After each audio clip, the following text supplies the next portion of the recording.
आज हम बात करने वाले हैं पेपर अम्ब्रेला कैंडल स्टिक के बारे में, जिसे आप बहुत से नामों से जानते होंगे। Bullish hanging man, hammer, rejection candle, और भी हमने डोजी की, dragon fly doji, gravestone doji, जिनको हमने छोड़ दिया था, वो भी इसी तरह से दिखती है और इन्हीं की तरह काम भी करती है।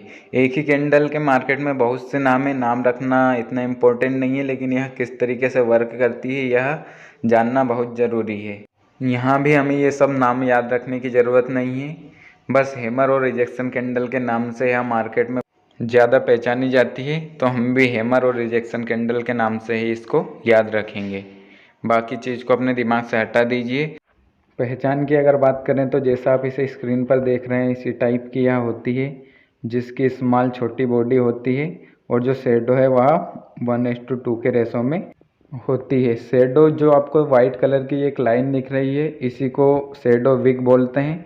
आपने सुना होगा कि मार्केट ने लॉन्ग विक रिजेक्शन ले लिया, या वही है, शेडो को ही विक बोलते हैं। मार्केट में हैमर या रिजेक्शन कैंडल कौन से ट्रेंड में बनी है यह सबसे इम्पोर्टेंट है, क्योंकि यह कैंडल ट्रेंड के अकॉर्डिंग ही काम करती है। मान लीजिए अगर ट्रेंड बुलिश ट्रेंड था और यह ऊपर टॉप पे बनी है, तो वहाँ से यह मार्केट को नीचे गिराने की क्षमता रखती है, मतलब मार्केट में बेयरिशनेस लाने का दम रखती है। और मान लीजिए मार्केट में डाउन ट्रेंड था और यह बॉटम में बनी है, तो वहाँ से मार्केट को अप ट्रेंड में रिवर्स करने के लिए पहचानी जाती है।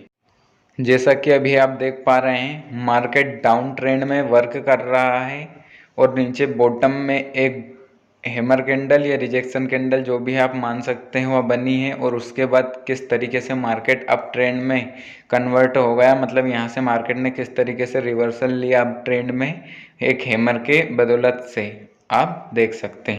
उसी तरह जब यह कैंडल बुलिश यानी कि अप ट्रेंड में बनती है, तो अगर वहाँ से अप ट्रेंड में आपको हैमर या रिजेक्शन कैंडल नज़र आती है, तो वह किस तरीके से मार्केट को डाउन ट्रेंड में कन्वर्ट करती है यह भी आप देख पा रहे होंगे। बस आपको इसकी साइकोलॉजी को समझना है कि कब यह कौन से ट्रेंड में बन रही है और किस लोकेशन पर बन रही है। और चलिए जानते हैं ऐसा क्यों होता है कि मार्केट ट्रेंड में दूसरे होता है और इसके बनने से अलग ही ट्रेंड में कन्वर्ट हो जाता है। तो ऐसा इसलिए होता है कि जहाँ भी अगर मार्केट बेयरिश ट्रेंड में है और जब यह बनती है, तो इसका मतलब है कि बायर्स अधिक मात्रा में आ गए हैं और उस वजह से यह कैंडल बनी है, जिसके कारण अब मार्केट ऊपर की ओर जाएगा।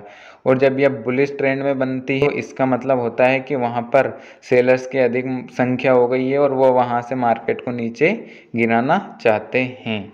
अब आप इसके अकॉर्डिंग किस तरीके से ट्रेड लेंगे, तो उसके लिए आपको जब भी रिजेक्शन कैंडल या हैमर कैंडल बनती है, उसके बाद अगली कैंडल की क्लोजिंग के बाद ही आपको ट्रेड लेना है।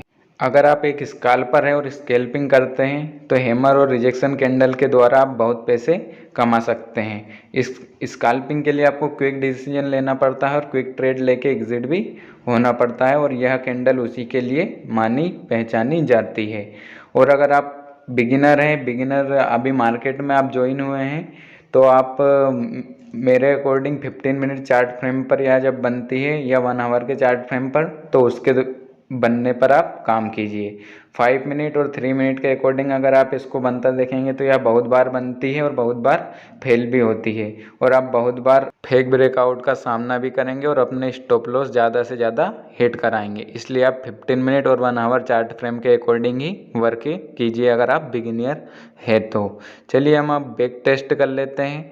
बैक टेस्ट में चाहूँगा कि आप अपने अनुसार क्या कीजिए, आप अपने अनुसार इसको एनालिसिस कीजिए कि कहाँ पे बनती है, तो किस तरीके से यह वर्क करती है।